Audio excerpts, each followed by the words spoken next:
for having me on the show, and you have a great show. It's quite an eclectic mix of news and commentary. Yeah, we figure why not? You know, life is full of different things. We hit on a lot of subjects around here. Why not try and visit all of them? A very compelling story here. We've already been talking about this now with various attorneys locally and reporters that have watched this story for a long time. The West Memphis 3 is the topic. Now, tell folks exactly what it is that you do. I am essentially the spokesperson for Arkansas Take Action and also a public advocate. I've worked on many wrongful conviction cases, most notably in New York, a very similar case with a false confession of a young man named Martin Tankleff, who was sentenced to 50 years to life. I worked with a group of people, attorneys, advocates, supporters, and what it takes is a campaign. Overturning a wrongful conviction is a huge process, a huge job. The law, it's easy. You're innocent until proven guilty, and guilty until proven innocent. And the efforts to free Damien Echols and Jason Baldwin and Jesse Miskelly has been a 17-year effort, and certainly one that has been very difficult with a lot of new evidence, but one that until just a few weeks ago has really turned, and thankfully for the Arkansas Supreme Court, which ruled unanimously to reopen the case, it is the first good news legally that we've had in this case in 17 years. And it's my effort to sort of raise awareness of the case, get the word out, but also get the information out. In cases like this, especially high-profile legal cases, some information out there is misinformation. And the effort on the part of our group of local folks in Arkansas, as well as folks around the country and around the world, is to tell the story of their innocence, because that's how wrongfully convicted people get out of prison. There's an awareness that something terribly wrong has happened, and there's an effort on the part of the legal community and hopefully the judiciary in Arkansas to right a terrible wrong. Lonnie Soury is our guest, Arkansas Take Action. This story to locals is quite familiar. This goes back, many, many years. How long have you been involved in efforts to revive this situation? Well, I've been involved personally about 18 months. J. Salpeter, an NYPD a homicide detective with whom I've worked in the past, and as an investigator, and I went down to Arkansas and started first what was called a new evidence confidential tip line. And that is part of what we try to do, is also not only raise awareness of the case, but get new evidence of their innocence. In wrongful convictions, the perpetrator is still in our community. The guy or people that did this crime in particular are still out there. There are people that know about this case. There are people that never wanted to come forward for a variety of reasons. One, they may have had some peripheral involvement, they may have information, and it's our belief that adding to the legal basis to overturning a conviction is important new evidence, and some of that comes, like the police use, everybody uses a tip line. There's a reason the police have an 800 number. It brings in evidence, and in the case in West Memphis and the Memphis area, we believe strongly that there are people out there that still have information. In fact, we were fortunate enough to get 3 new witnesses who have come forward who placed the 3 children at 6:30 p.m. on the day of the murder with somebody other than Damien, Jesse, and Jason. Right. Now, there are so many different parts to this situation. The HBO documentary, there have been several books. You get high profiles, people like Eddie Vedder and Neil Young and Johnny Depp to proclaim their innocence and do benefits around it to spread that word. Do those kind of things raise the awareness of the legal law enforcement society?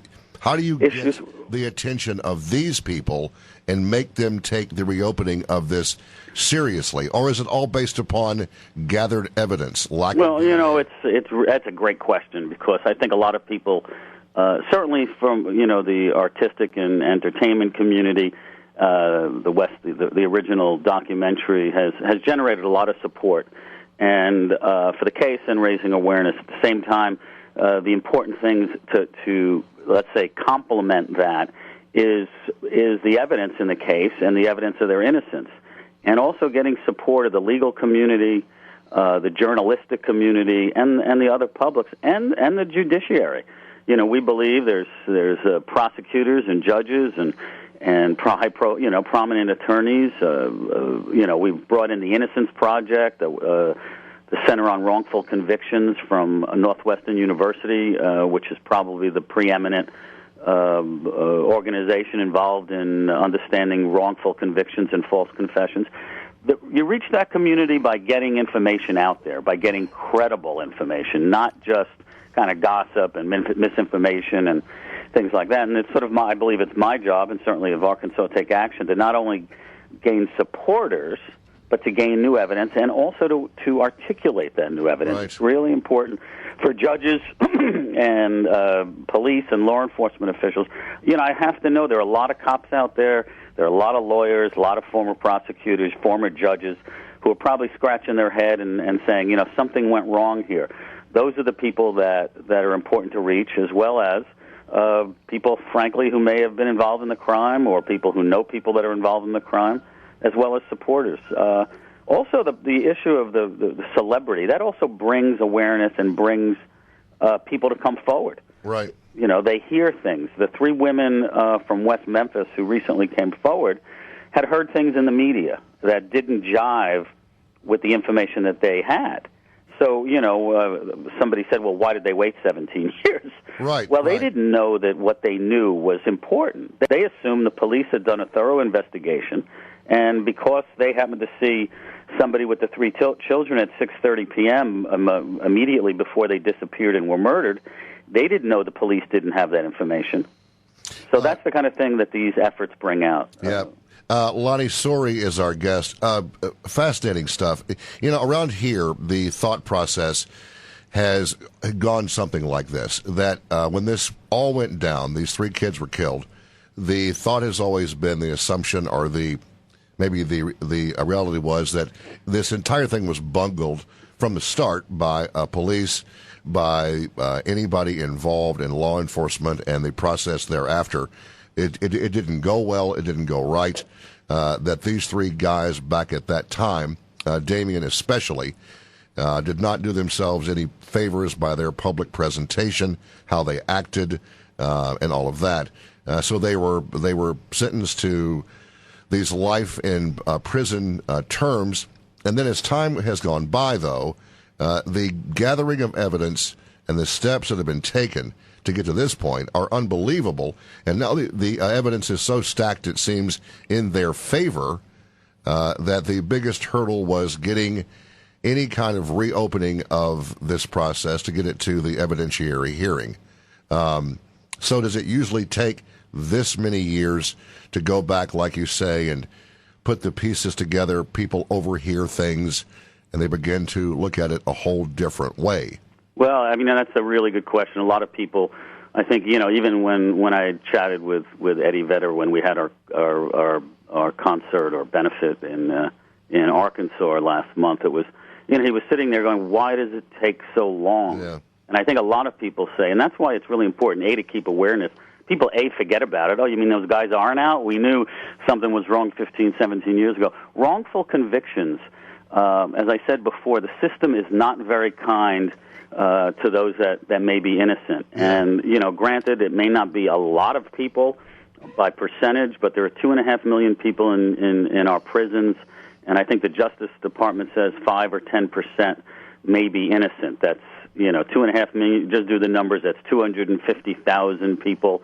And if you do 3,300 people on death row, that's 330 or 150, or just one, maybe Damien Echols. But I understand there are other people on death row, certainly in Tennessee. I think a famous case, House case, and in Arkansas there's another man on death row with Damien, at least, who we believe is innocent. So it takes a long time. It takes a struggle. It takes a village to get people who are innocent out.